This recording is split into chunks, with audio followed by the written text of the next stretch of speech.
अगर तुमने ये माना कि यीशु खुदा है तो तुम नर्क में ही जाओगे। कुरान साफ कहता है चैप्टर 4 171 और चैप्टर 5 72 में, ये सोच कि यीशु खुदा है इस्लाम का सबसे बड़ा गुनाह है। तो तीन जो शिया इस्लाम के ट्रेडिशनल स्कूल हैं वो ये पढ़ाते हैं कि अगर आपने इस्लाम छोड़ा तो आप मारे जा सकते हैं। तो मेरी माँ ने ही मुझे बताया कि नबील तुम्हें तैयार होना होगा क्रिश्चियनिटी के खिलाफ, और तुम्हें इतना लायक बनना होगा कि तुम चैलेंज कर सको और लोगों को दिखा सको कि क्यों क्रिश्चियनिटी झूठी है। और जो मेरी माँ थी वो एक मुस्लिम मिशनरी की बेटी थी लगाती। मेरे जो दादाजी थे उन्होंने अपनी जिंदगी इंडोनेशिया के जंगल में लोगों को इस्लाम बांटने में लगा दी।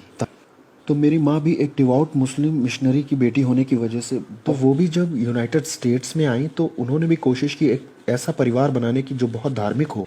तो जब मैं पैदा हुआ तो मेरी माँ ने ही मुझे बताया कि कैसे एक डिवोट मुस्लिम लाइफ जीते हैं, जो कि हम कौन हैं इसका बड़ा ही अहम हिस्सा था।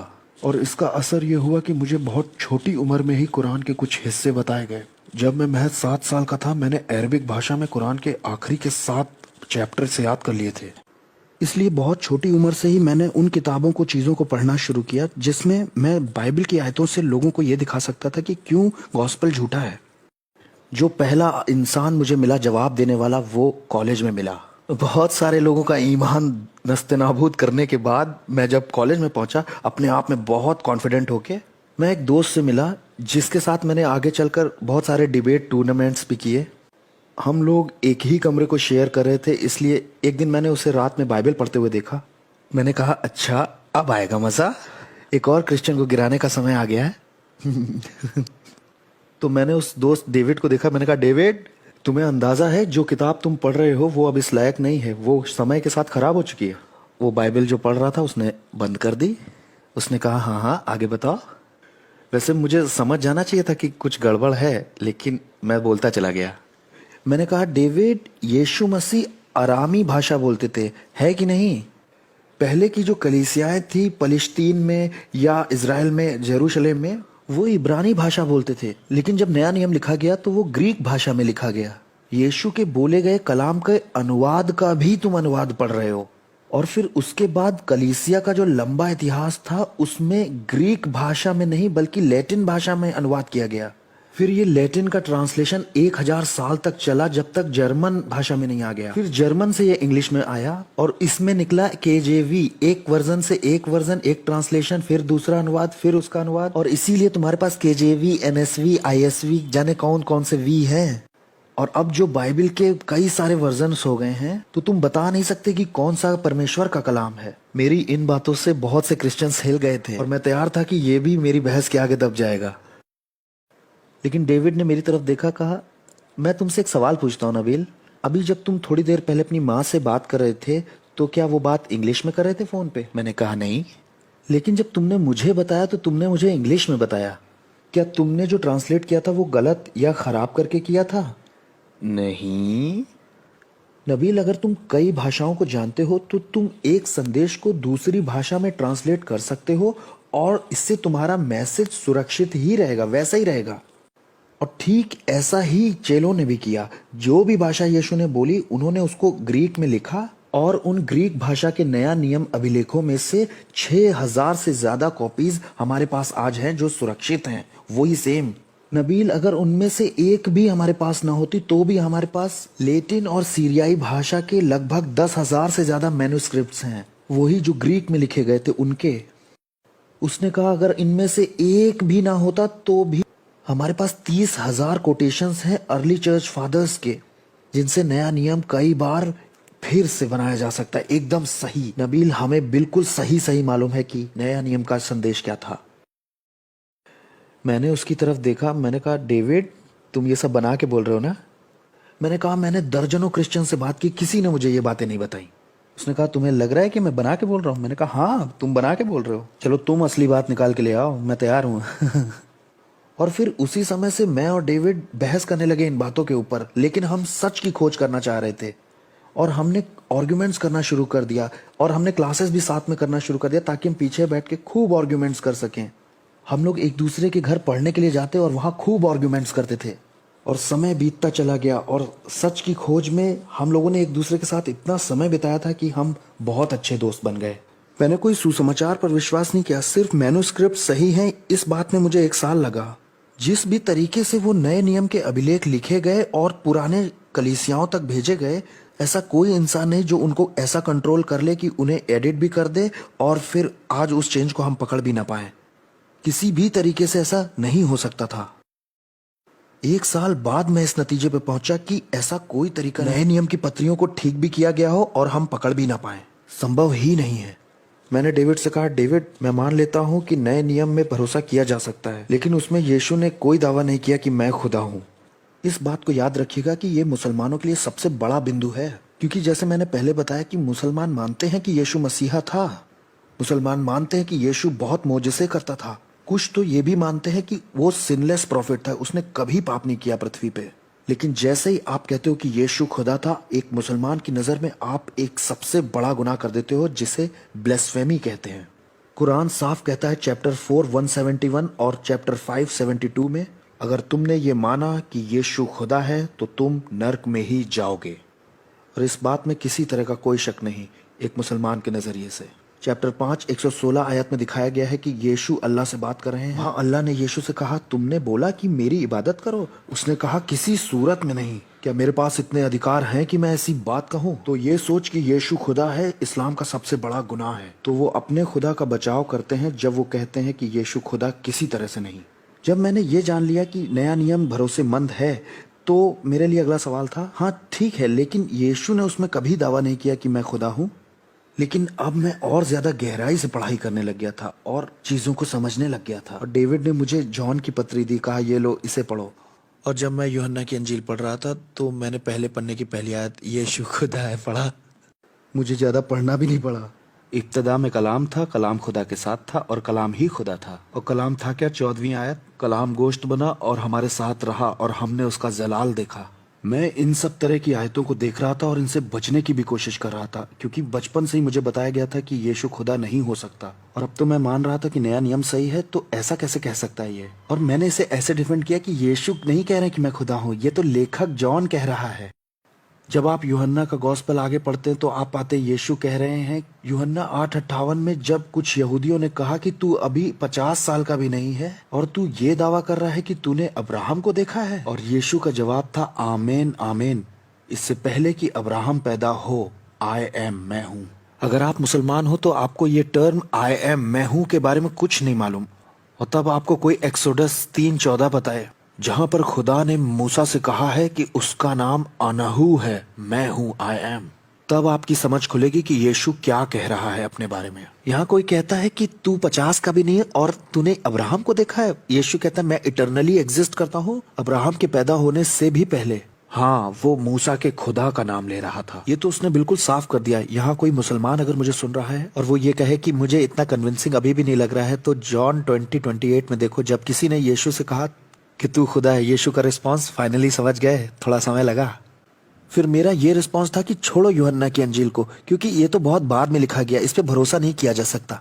मैं पहली अंजील में देखूंगा जो सबसे पहले लिखी गई। उसमें क्या यीशु ने यह दावा किया कि मैं खुदा हूँ? सारी बातें समझाने का समय तो अभी नहीं है मेरे पास, लेकिन मैं आपको ये बताता हूँ कि मरकुस की अंजील जो पहला गॉस्पेल लिखा गया था, उसमें एक कॉम्बिनेशन है 1462 में, और सिर्फ इसी एक आयत में ही यीशु ने पुराने नियम के 2 नहीं 3 रेफरेंसेस दिए हैं, जहां उसने कहा मैं मूसा का खुदा हूँ, दानियल का खुदा हूँ और दाऊद का खुदा हूँ। और ये उसने इतना साफ तौर पे कहा कि हाई प्रीस्ट जो था उसने अपने कपड़े तक फाड़ दिए और कहा तुमने ये ईश निंदा सुनी, अब हमें क्या करना चाहिए। और यही तो वो कारण था कि उन्होंने फैसला किया कि उसे क्रूस पे चढ़ाना चाहिए। और वो ऐसा कर भी सकते थे, लेकिन तब जब वो खुदा नहीं होता तब। तो यीशु ने ये दावा किया था कि मैं खुदा हूँ। अब सोचिए कि मेरे दिमाग में क्या चल रहा होगा। मैं एज अ मुस्लिम इस कंक्लूजन पे पहुंच गया कि नया नियम सही है, और इस न्यू टेस्टमेंट में यीशु दावा भी कर रहा है कि मैं खुदा हूँ। और ये बात ये बताती है कि आज तक मैंने जो कुछ भी इस्लाम के बारे में सीखा वो सब झूठ था। हमें तो यीशु का आदर करना चाहिए, और यहाँ मेरे पास प्रमाण है कि वो खुदा है। मैं क्या करूँ? एक तरफ इस उथल पुथल से मैं परेशान होता जा रहा था और दूसरी तरफ मैं डेविड से आर्ग्यूमेंट्स करता ही जा रहा था, और मैं ये भी महसूस कर पा रहा था कि इस खोज से मेरे जिंदगी का हर पहलू बदल जाएगा।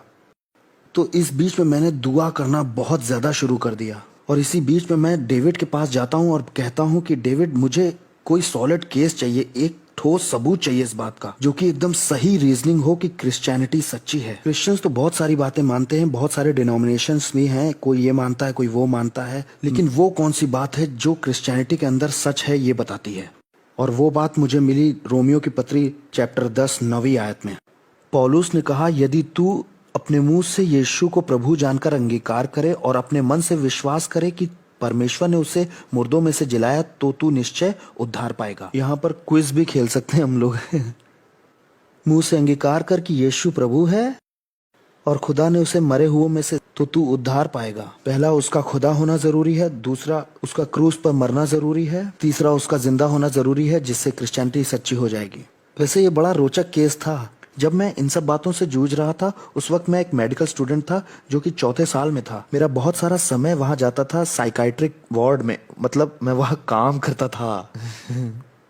जब मैं वहां पर काम कर रहा था तो वहां बहुत से लोग मेरे पास आते थे जो कहते थे कि भ्रम और सनक में कि नबील मैं खुदा हूँ, और मेरा उनको ये रिस्पॉन्स होता था, आओ तुम्हारे लिए हमारे पास अलग कमरा है, अंदर आओ जरा। तुम खुद को खुदा कहो, इसका मतलब तुम्हें इलाज की जरूरत है। और यही पहली सेंचुरी में भी था। किसी ने अगर खुदाई का दावा किया तो इसका मतलब वो पागल है। लेकिन अगर वो आदमी ये कहता है कि रुको, इंतजार करो और ध्यान देना कि मैं मार दिया जाऊंगा और मैं मरे हुओं में से 3 दिन बाद जिंदा हो जाऊंगा और ये मेरा सबूत होगा तुमको कि मैं खुदा हूं, और ये अगर बात है तो यही बात सबसे ज्यादा ध्यान देने वाली और देखने वाली है। दोबारा जिंदा होना ये साबित करता है कि यीशु खुदा था। कोई भी दावा कर सकता है कि मैं खुदा हूं, लेकिन जो मर के जिंदा होकर के दिखा रहा है तो ऐसे व्यक्ति पर तो जरूर विश्वास करना चाहिए। अब सवाल यह है कि क्या कोई एविडेंस है कि यीशु मरे हुए में से जी उठा? कोई अगर और सवाल करना चाहता है इस बारे में तो क्वेश्चन आंसर राउंड में हम इस बारे में और बात करेंगे। लेकिन जब मैंने जांच पड़ताल की यीशु की मौत के चारों तरफ के एविडेंस को देख करके, तो मैं इस नतीजे पर तो पहुंचा था कि सारे सबूत इस ओर इशारा करते हैं कि यीशु मरे हुए में से तो जिंदा हुआ था। ये एक बड़ी गहरी और गंभीर बात है, क्योंकि मुसलमान होने के नाते कुरान आपको यीशु के क्रूस पर मारे जाने को ही यकीन नहीं करने देती। कुरान सूरा अन-निसा में ऐसा कहती है, चैप्टर 4 157 आयत में, ना ही वो मारा गया और ना ही क्रूस पर चढ़ाया गया, बल्कि उन्हें ऐसा दिखाई पड़ा। तो कुरान इनकार करती है यीशु के क्रूस पर मारे जाने से। अगर आप यीशु के क्रूस पर मारे जाने के इतिहास को पढ़ते, मैं ये नहीं कह रहा हूँ कि क्रिश्चियंस ने यीशु के मारे जाने को पढ़ा है। एथियस्ट, स्केप्टिक्स और एग्नोस्टिक्स स्कॉलर्स ने भी, जैसे पॉल फेडरसन, मार्कस बॉर्ग और बार्क एरमन, ये लोग क्रिश्चियन नहीं थे, लेकिन फिर भी इन्होंने कहा कि एक बात तो यीशु के बारे में तय है कि वो मरा था, क्रूस पर चढ़ाकर पोंटियस पिलातुस के राज्य में। ऐतिहासिक तौर पर यीशु की मौत इकलौता ऐसा ठोस सबूत है जो उसकी जिंदगी के बारे में है, जो कुरान के सच का सामना करता है। और मुसलमान होने के नाते सबसे ज्यादा मुझे इसी बात से लड़ना पड़ा। और भी प्रमाण थे जो उसके मरे हुओं में से जी उठने के बारे में बताते हैं। अगर आप पढ़ना चाहते हैं तो गैरी हैबरमस और माइकल लिकोना की किताब the case of the resurrection of Jesus को जरूर पढ़िए। तो मैं उस केस को देख रहा था जिसमें यीशु ने खुदाई का दावा किया और क्रिश्चियनिटी खड़ी हो गई। वैसे डेविड और मेरी दोस्ती को 3 साल लगे थे इस मोड़ तक आने के लिए। ये कोई एक रात में होने वाले सवाल जवाब नहीं थे। जब डेविड और मैं बड़ी मर्दानी जगह से लौट रहे थे,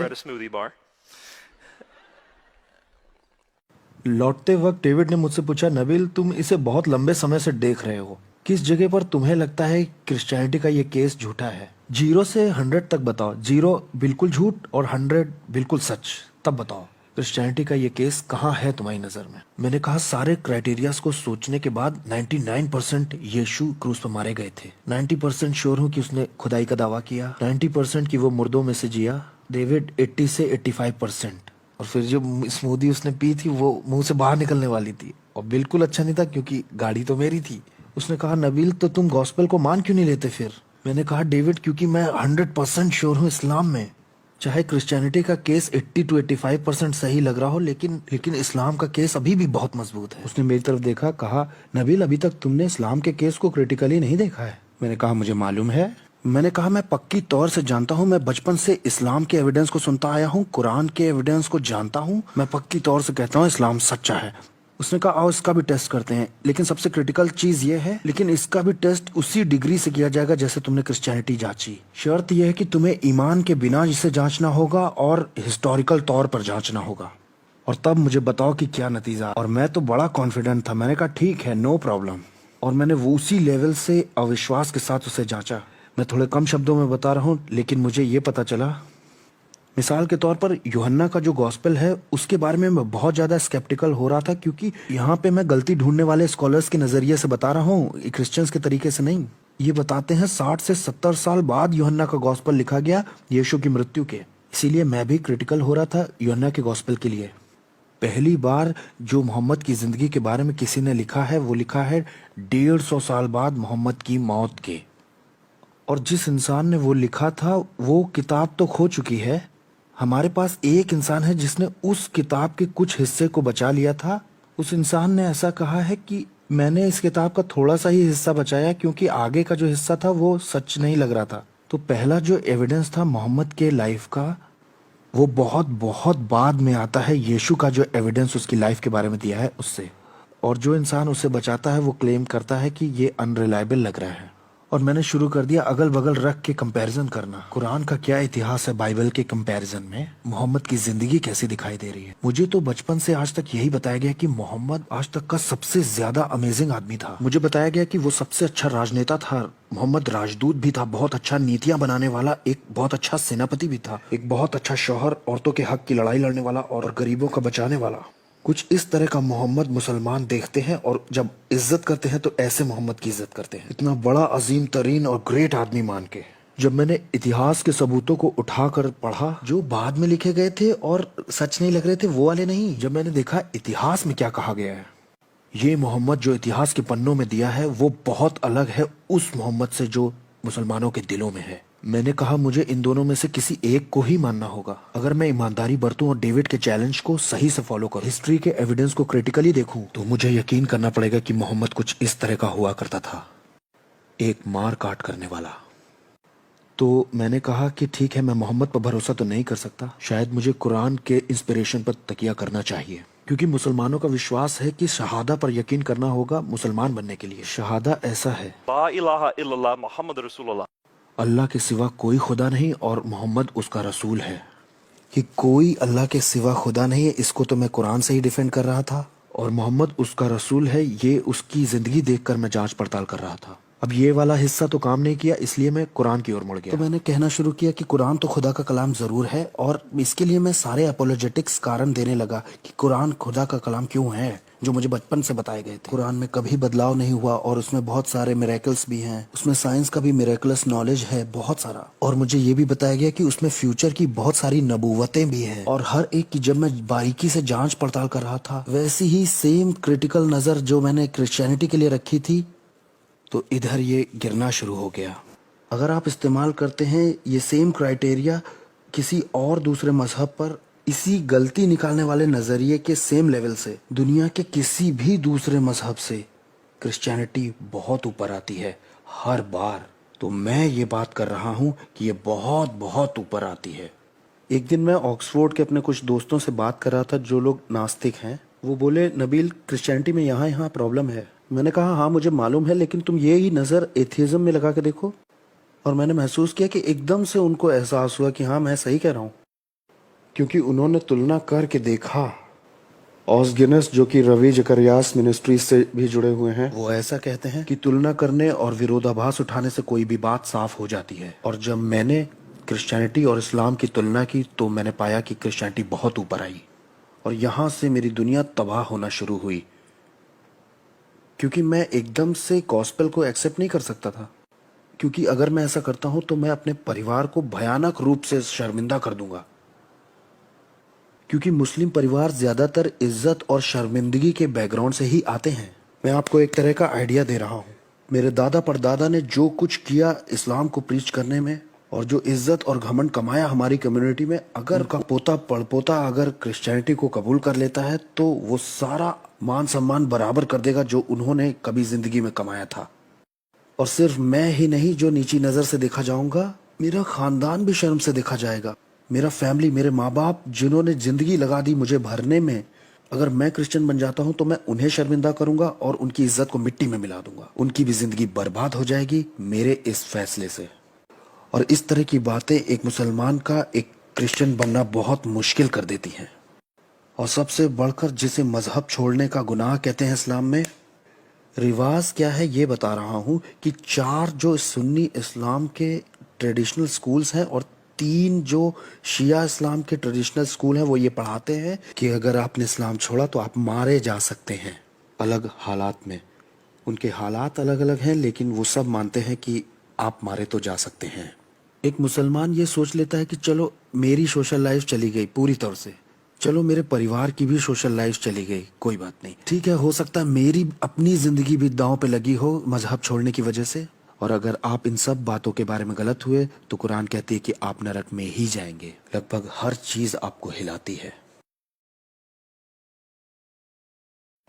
बहुत ही मुश्किल है किसी का इस्लाम को छोड़ना। मैं अपने घुटनों पर आ गया और खुदा से मैंने पूछना शुरू किया। रोज वाली दुआओं में, रोज की दुआओं के बाद मैंने खुदा से कहा, खुदा तू मुझ पर जाहिर कर अपने आप को।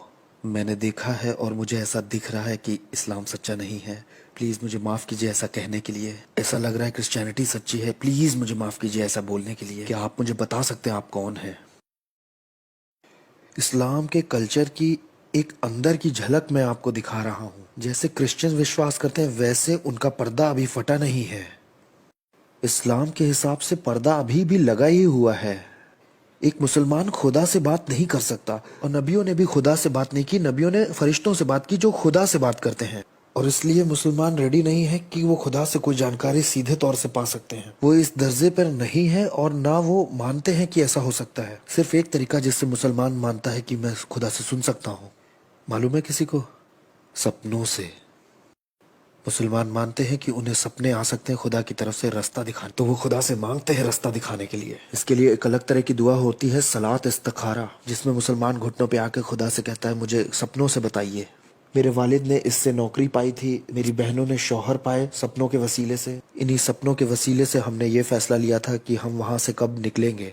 वैसे बता दूं, इनमें से कुछ सपने नबूवत के तौर पे सच भी हुए। मिसाल के तौर पे मेरी माँ और मेरे वालिद की जब शादी हुई तो उन्हें भी एक सपना आया कि वो जमीन में 4 बीज बो रही हैं, जिनमें से 2 तो बढ़कर पेड़ बन गए लेकिन 2 नहीं उगे। उन्होंने मेरी बड़ी चाची के पास जाकर कहा मुझे इस तरह का सपना आया। उन्होंने कहा मुबारक हो, तुमको खुदा ने पहले ही बता दिया है कि तुम 4 बार माँ बनोगी। उनमें से 2 तो बड़े बच्चे बनेंगे लेकिन 2 मिसकैरेज होंगे। अगर 17 साल हम आगे बढ़ा दें तो ठीक वही हुआ। मेरे पास ऐसी बहुत सी और डरावनी कहानियां, लेकिन हमारे पास शायद इतना टाइम नहीं है। ऐसा कई बार होता है, और ये होता क्यों है इसके बारे में तो कई वजहें हो सकती हैं। क्या खुदा ने सचमुच आपको ये सपने दिए या किसी और ने आपको ये सपने दिए, ऐसा बहुत कुछ हो सकता है। मेरा पॉइंट ये है कि मुसलमान सपनों से एक्सपेक्ट करते हैं और विश्वास करने के पीछे मकसद अच्छा ही होता है। तो मैंने खुदा से ड्रीम्स और विजन्स मांगे और तब मुझे एक विजन मिला 3 सपनों के अंदर। मैं दूसरे सपने के बारे में बात करूंगा क्योंकि वही सबसे पावरफुल था। मैंने क्लियर ड्रीम मांगा था और मुझे खुदा ने क्लियर ड्रीम दिया। वैसे बता दूं, मेरी दोस्ती को डेविड के साथ 4 साल बीत चुके थे, जिसमें हम क्रिश्चियनिटी और इस्लाम पे बहस कर रहे थे। इस सपने में मैं एक पतले से दरवाजे की चौखट पे खड़ा हुआ था और ये दरवाजा सिर्फ मेरे बराबर चौड़ा और मेरे बराबर ही लंबा था। इसमें सामने की तरफ एक गहराई भी थी 5 से 7 फीट की लगभग। ये ईंटों का बना हुआ गोल गुंबद जैसा रास्ते जैसा था, और जब मैंने देखा तो वो एक दावत जैसा लग रहा था जिसपे गोल टेबल पर लोग बैठे हुए थे। दावत का खाना भी वहां लग चुका था। लोगों ने बहुत अच्छे कपड़े पहन रखे थे। ये शादी की दावत जैसी लग रही थी और लोग खाने ही जा रहे थे, लेकिन उन्होंने अभी शुरू नहीं किया था। वो इंतजार कर रहे थे कि मालिक आए या बोलने वाला आए और आ करके उस दावत को शुरू करे। और मैं उस कमरे में जाना चाह रहा था क्योंकि मैं जानता था कि ये कमरा हेवन है, लेकिन मैं अंदर नहीं जा सकता था क्योंकि दूसरे वाले हिस्से पर डेविड मेरा दोस्त बैठा हुआ था। वो मेरी तरफ नहीं देख रहा था, वो दूसरी तरफ हाथ हिला रहा था। उसने रास्ता ब्लॉक किया हुआ था और मैं उसको पार नहीं कर सकता था। अब मैं अपने सपने में उससे कहता हूँ कि मुझे लग रहा था कि हम दोनों साथ में खाने वाले हैं, और उसने कहा तुमने अभी तक जवाब ही नहीं दिया। उस सपने में मुझे पता था कि मुझे डेविड के इनविटेशन का जवाब देना था स्वर्ग के अंदर जाने के लिए।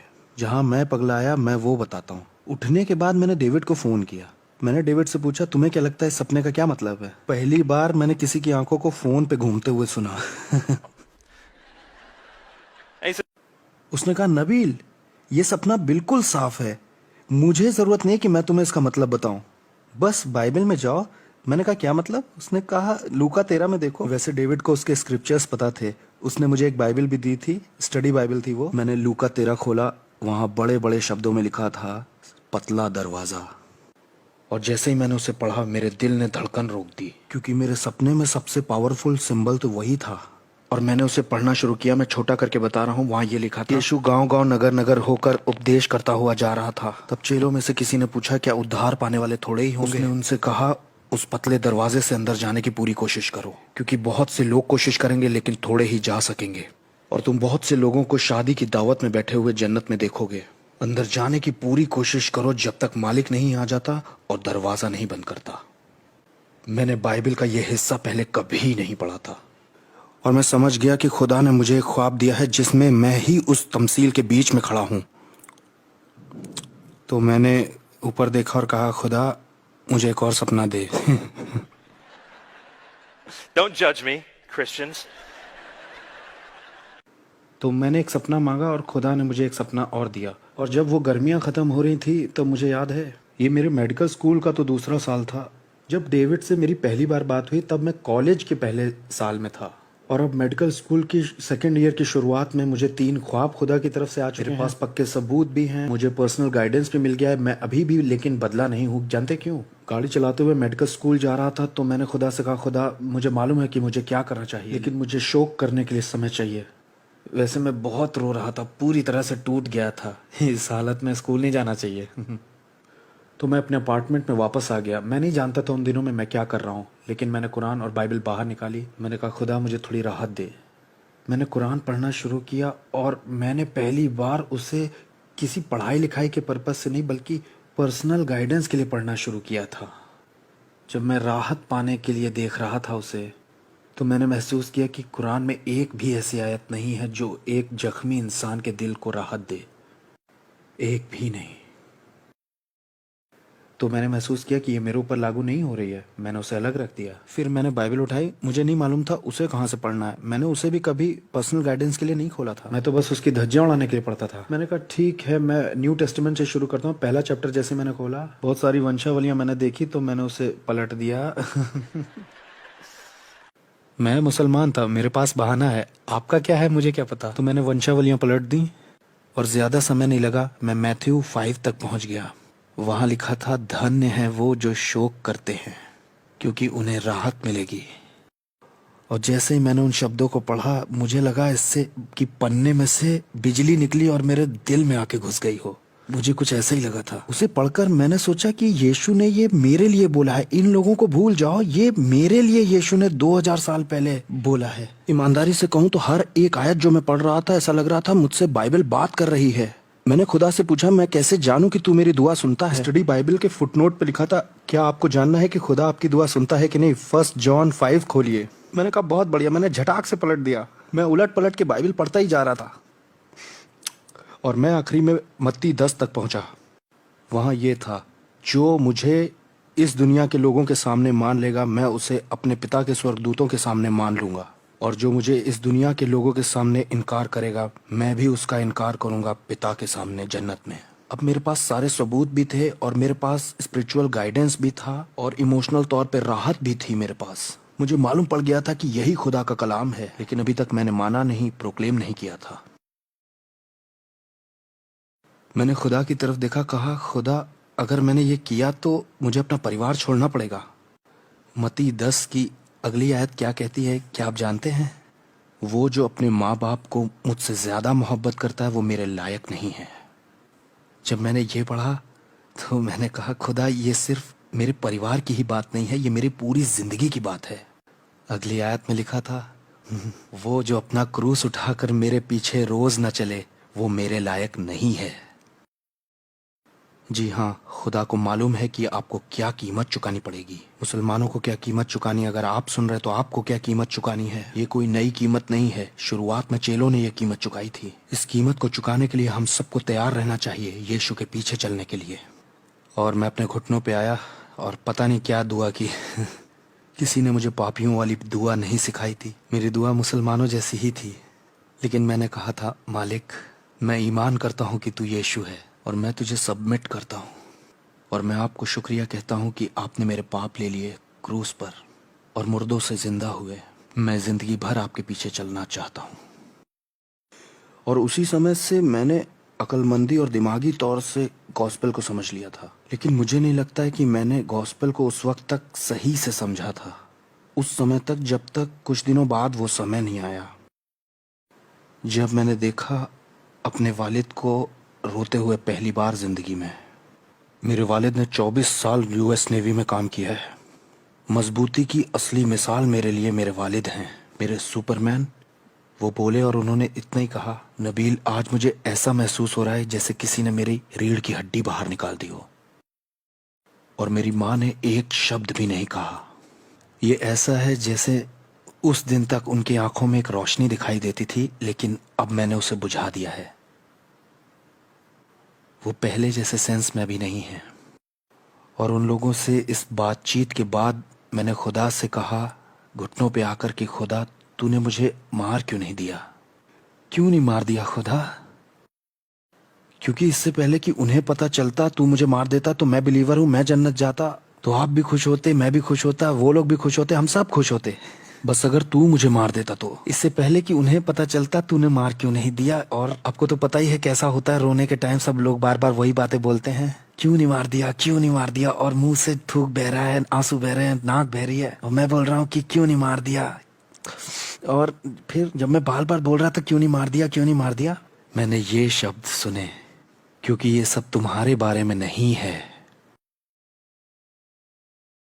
बस उसी समय से मेरी जिंदगी और मेरी थियोलॉजी और मेरा सब कुछ बिल्कुल सही हो गया।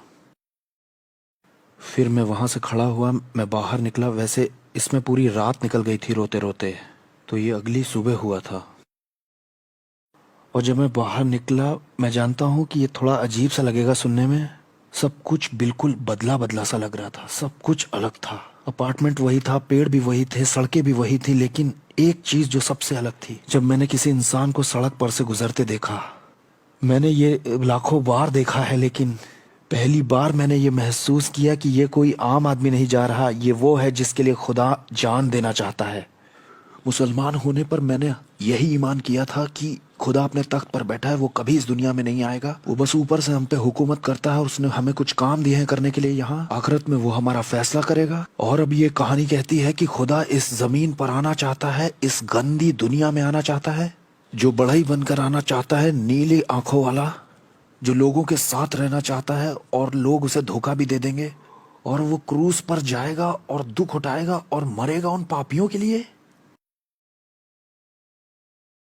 हमारा खुदा जिसने इस कायनात को बनाया है, जिसने तारों को सोचा और वो यूं बन गए, और वो खुदा मरना चाह रहा है। और उसने ये बताया है कि वो हमसे इतनी मोहब्बत करता है कि मर सकता है। और इस बात को उसने ऐसे कहा है, जैसी मोहब्बत मैंने तुमसे की है वैसी ही तुम एक दूसरे से करना।